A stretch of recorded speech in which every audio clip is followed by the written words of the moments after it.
The stock market keeps breaking records. Every day it seems the stocks just keep going higher and higher. This has given many people this false ideology that stocks will therefore perpetually rise. Does that sound right to you? You came here for the truth, so let me unveil that for you. Today we are going to look at the stock market. We are going to look at the financial system. Let's begin.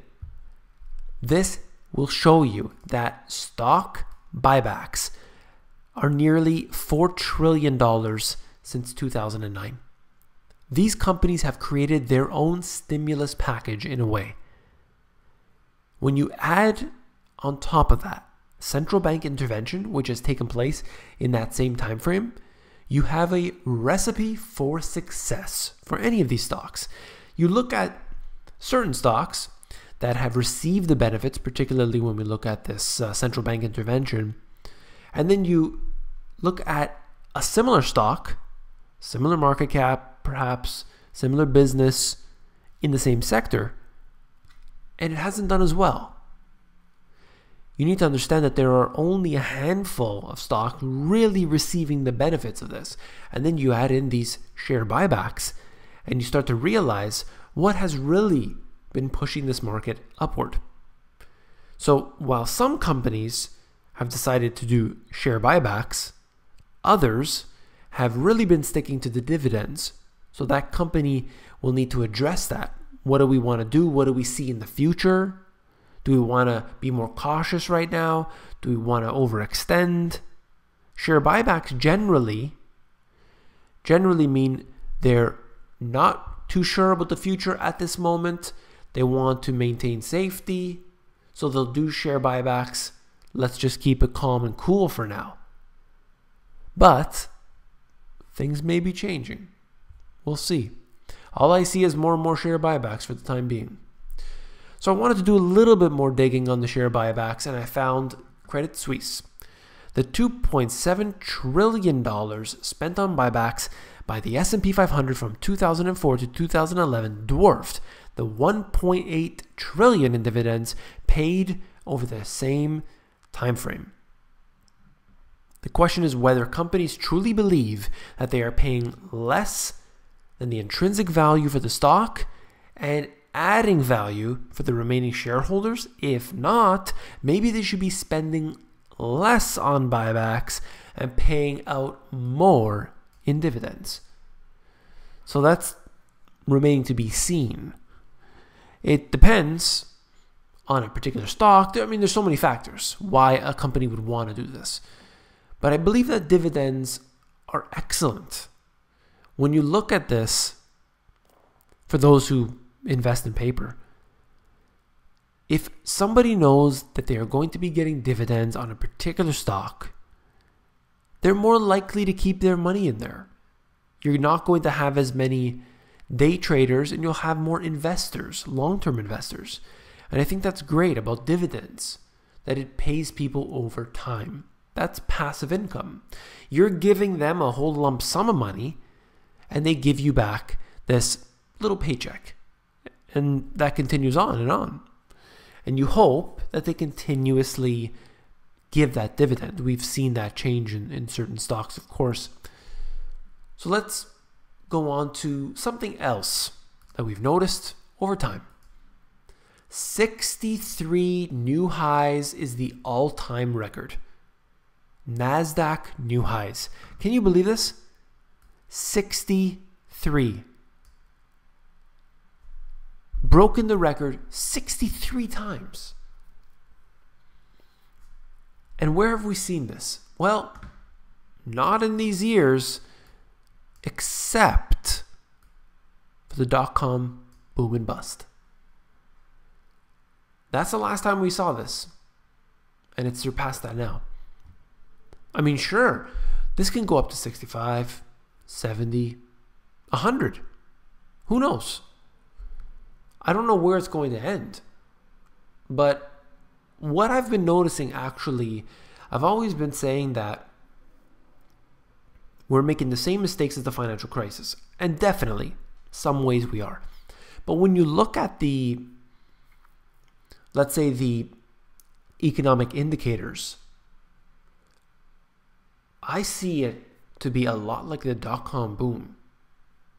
It hasn't reached the same levels in some ways, but you're looking at PE ratios that are very extreme right now.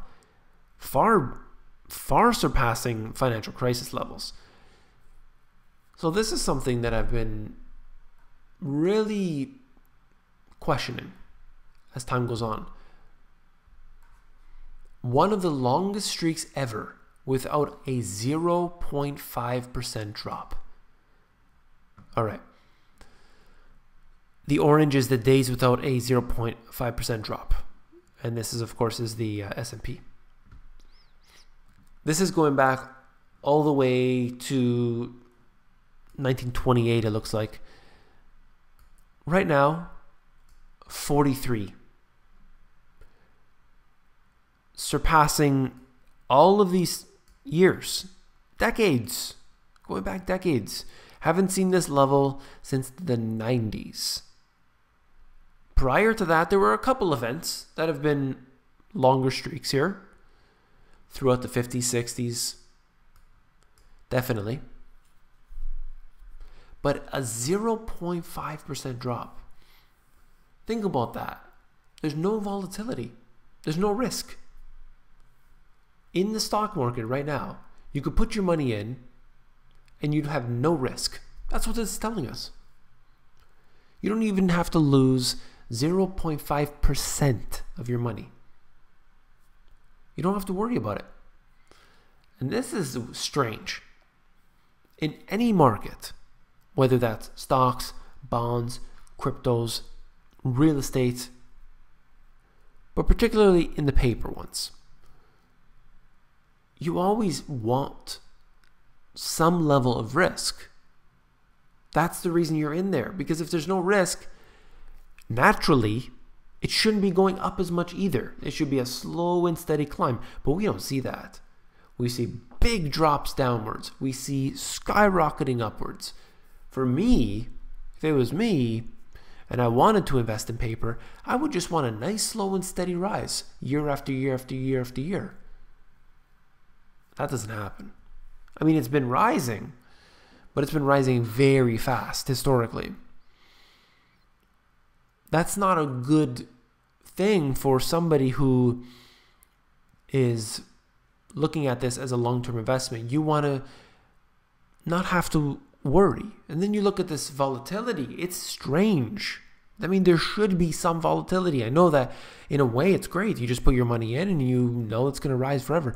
But somehow that bit of shakiness, that bit of question, the ups and downs find its way to be something of a natural event, but that doesn't happen anymore. It really doesn't happen. Okay, now this here is an infographic from one of the best websites around, Visual Capitalist. It's something that if you haven't seen the site, definitely check it out. Comparing the world money and markets. I'm not going to get into all of it. It's actually quite long, but I wanted to touch on a few points. All right, so the way it works here, on the left-hand side, you see the diagram. On the right-hand side, you get the description. This black block here represents $100 billion. So you just go through, scroll down, and you'll see it for yourself. Essentially, you see silver, not even a black block. It's less than that, okay? $17 billion. $17 billion. That's all it's worth right now. Cryptos, very small. Very small right now at this time. And it actually reached about $200 billion in total of all the cryptos. Biggest companies, Apple, Facebook, Amazon, you know them all. They're worth $807 billion. And we can scroll through here. I'll just quickly just name a few here. The 50 richest people, they're worth $1.9 trillion.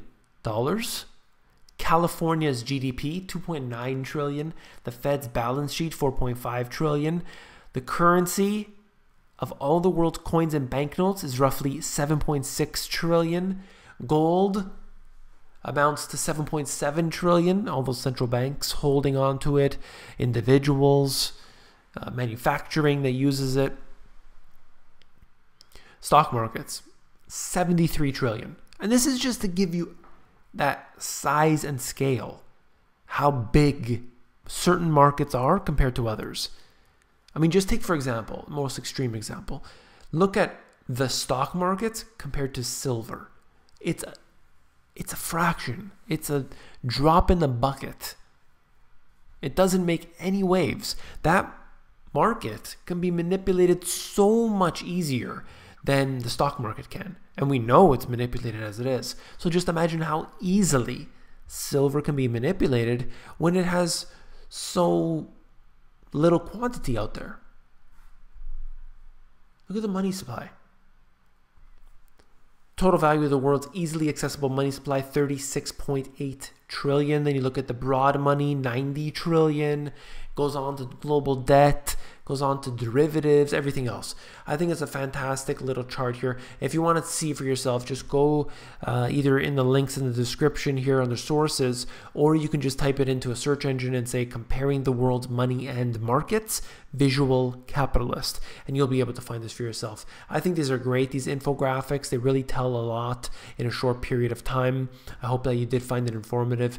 I know you've probably seen something like this before, but it's just really good to visually see how it is. See that some markets are just so small, very easy to manipulate, and maybe that tells us there's a lot of room to grow, but also maybe the, let's say, global interest in that particular asset, commodity, stocks, whatever, that they are either opportunities or maybe the lack of need or desire or the want for that particular thing. So it's just interesting to visually see it, that's all. If you found this video informative, please give me a thumbs up. I just did a video with SGT Report. I hope that you've seen it already. If you haven't, definitely check it out. It's on the interviews playlist that I have on my website, or just go to SGT Report's YouTube channel. You'll see it there. We talked about different things. We talked about Bitcoin. We talked about gold and silver. We talked about the general economy. We talked about everything basically. So definitely check that interview out. And last but not least, if you found this video informative, I know you will find my books, The Money GPS, and my new release, Global Economic Collapse, even more informative. You can flip through these books. Go over to Amazon. They have a look inside feature, which will allow you to flip through the pages of these books to see if you like them. Take care.